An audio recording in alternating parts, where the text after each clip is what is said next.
Social media এমন একটা জায়গা যেখানে মানুষ অনেক কিছু শিখেছে, অনেক কিছু বুঝেছে, জেনেছে।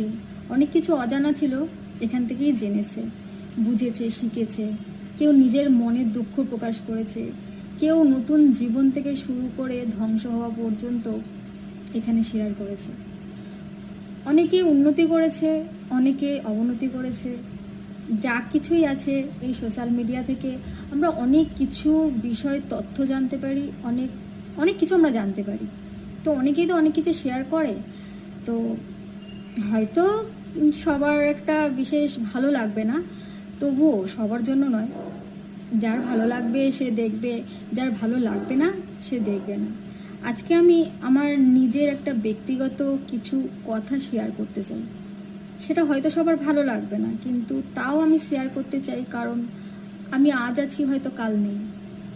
সেটা সবার ক্ষেত্রেই হবে। তো যখন আমি থাকবো না, তখন বাকিরা দেখে কি ফিল করবে তাতে আমার কিছু আসে যায় না, কিন্তু আমার নিজের মানুষগুলো যখন এই ভিডিওটা দেখবে, তখন সে অন্তত ভাববে যে সত্যি মেয়েটা তার মনের কথাগুলো প্রকাশ করে গেছে, বা কোনো একটা ফিলিংস, অনুভূতি তো তার মনের মধ্যে আসবে। তখন সেই মুহূর্তে তো আমি তাদের প্রাণে ফিরে যাব। এটাই আমার কাছে যথেষ্ট। তো আজকে আমি আমার জীবনের এমন একটা ঘটনা শেয়ার করব, যেটা নিয়ে কেউ হাসবে, কেউ হয়তো বলবে এখন তো এরকমই হচ্ছে, স্বাভাবিক, অনেকের সাথেই এরকম ঘটছে, অনেকের সাথেই এরকম হয়েছে। তবে হয়তো আমারটা একটু অন্যরকম, সবারটাই অন্যরকম। অনেক ব্যাপারগুলো যা ঘটছে এখনকার দিনে, ডিভোর্স, ছাড়াছাড়ি, তো সবার জীবনে তো একই জিনিস হচ্ছে না। অনেকের জীবনে আলাদা আলাদা রকমের সমস্যা থেকেই এই ছাড়াছাড়িটা হচ্ছে। তো সেই রকমই আমার কাহিনীটাও।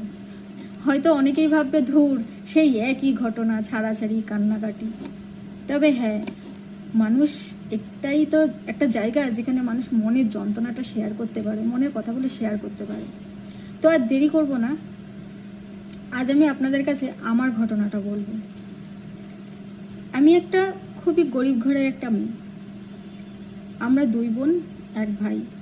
ভাই সব থেকে ছোট, আমার পরে আমার বোন, আমি সব থেকে বড়। খুব আদর যত্ন করে মা বাবা আমাকে মানুষ করেছিল, খুব আদর যত্ন করে। বাবার প্রাণ ছিলাম আমি।